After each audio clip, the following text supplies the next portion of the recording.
I know y'all been waiting for this review. I know. Traptendo. What is going on, guys? So we're checking out iZotope Neoverb, which is an artificial intelligence reverb. To be honest, wasn't really excited about this at all, but I'm gonna go ahead and check it out because iZotope knocked it out the park with Nectar. I mean, for vocals is fantastic, and artificial intelligence is great in that. And then they even have a plugin that mixes stuff for you in Neutron, and they knocked it out the park with that.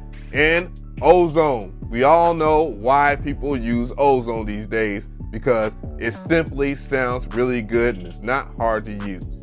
So with that being said, I want to hear from you guys in the comment section. So leave a comment below. The link will be in the description box. Try out a demo before you purchase. You know the rules. Let's go.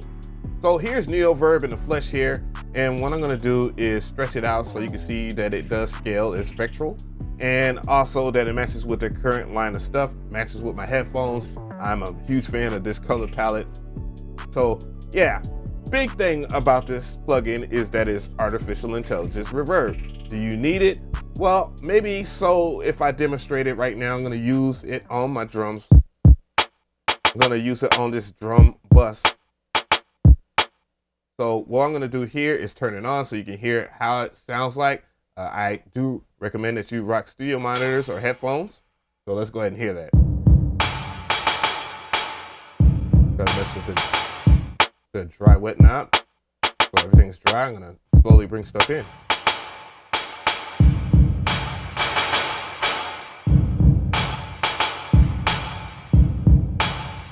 Now let's go ahead and get into the things here. Some of the things that they do right, obviously, is that you have access to tooltips. You can turn them off in your options over here. Let's go ahead and rock with this Reverb Assistant so you can see what I'm talking about. Well, hear what I'm talking about in the flesh. So we're in here and it's supposed to calculate everything. It will have things from realistic to dramatic. You set the style. You can set the size. You can set the tone.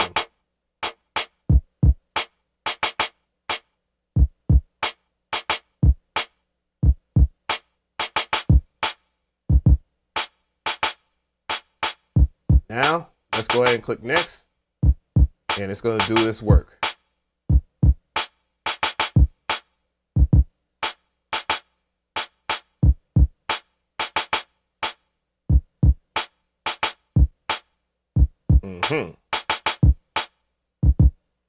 All right, let's bypass it.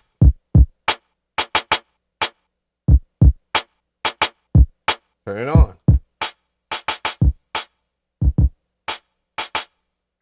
Crank it up to 100.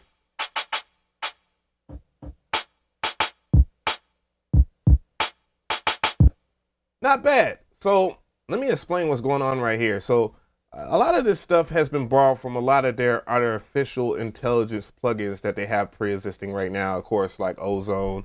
And that's one of the things about this pre-EQ. If you see me go a little further than 100%, you'll see that it will then bring in more detail into this cutoff right here, this pre-EQ cutoff. And yeah.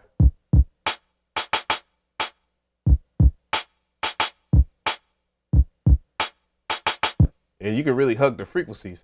One thing that people take for granted when it comes to reverbs is that, you know, they just want to slap a reverb on a sound and then expect it to sound great. But now from a sound designer standpoint, I will tell you this, like most sophisticated reverbs have a low cut and a high cut, but most people don't understand that if you put a lot of reverb on something, that you might want to take away some of the shimmer on a sound, shimmer on a sound, and then you might want to take away some of the lower frequencies out of the reverb so that the reverb can do its job without interfering with other frequencies and quote unquote muddying up the mix. And that's one of the more important things that people overlook when they are doing their thing with reverb.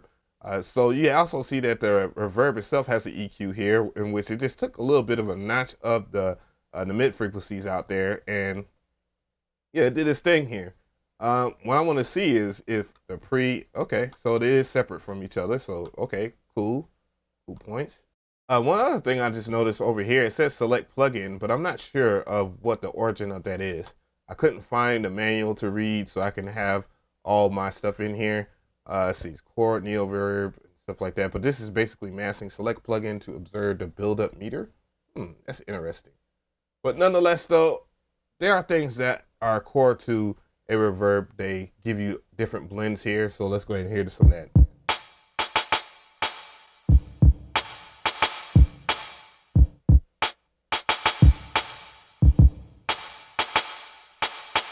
And I believe they're all tied into here, so that's pretty cool. So let's go ahead and crank this up and see what happens here.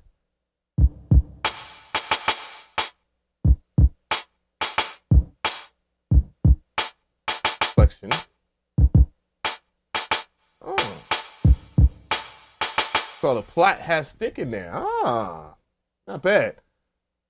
So let's see here. I see that they have a more advanced part of this, and that's what I was talking about a little earlier, that most sophisticated reverbs have different things like time, size, diffusion, angle. You know, this is all, you know, rudimentary stuff here, and I don't even think that's the right word for that, but you know, you can check stuff out and see what's going on. You also can, it looks like you can bypass it too, so that's cool.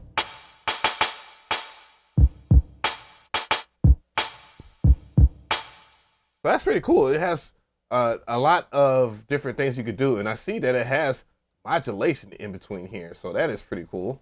So what I want to do here is just bring in or try it on another element of a sound, or actually I want to just go ahead and bring Neoverb, since I'm in Ableton. I can bring it into the rim shot. So I'm going to go ahead and bring it in the rim shot and leave it off the kick, because I don't think this necessarily would sound great with the kick. So I'm going to go ahead and run it.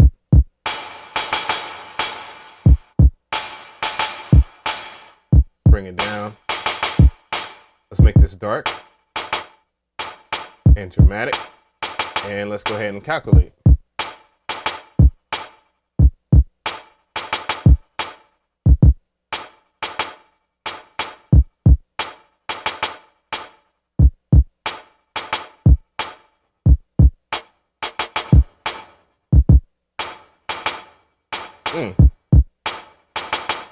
Yeah.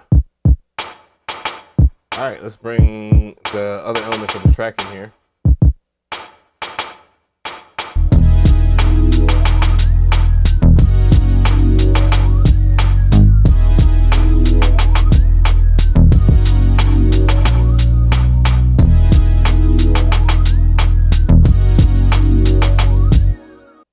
Not bad. So tell me how you feel about this plugin. Well, my hot take is this. Now, I'm not a huge fan of different kinds of reverbs and stuff like that. I'm an old head. I'm a boomer. So it's kind of hard to convince me to use something that I already know about. And with this, I will say, for a pro, that it is pretty decent. Also, I'll say as a pro, it wasn't very CPU intensive, but it might be CPU intensive for other people. So I guess I can weigh that in as a con.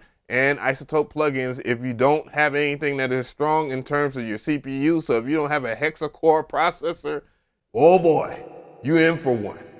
I'm dead serious. But other than that though, I find it to be very interesting. The tones sound very well.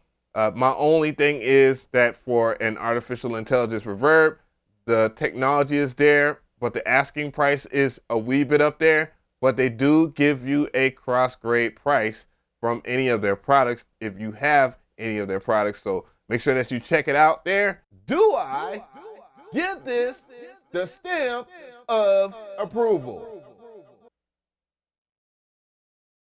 Well, I would say yes. I say about 80% yes. It's pretty darn good.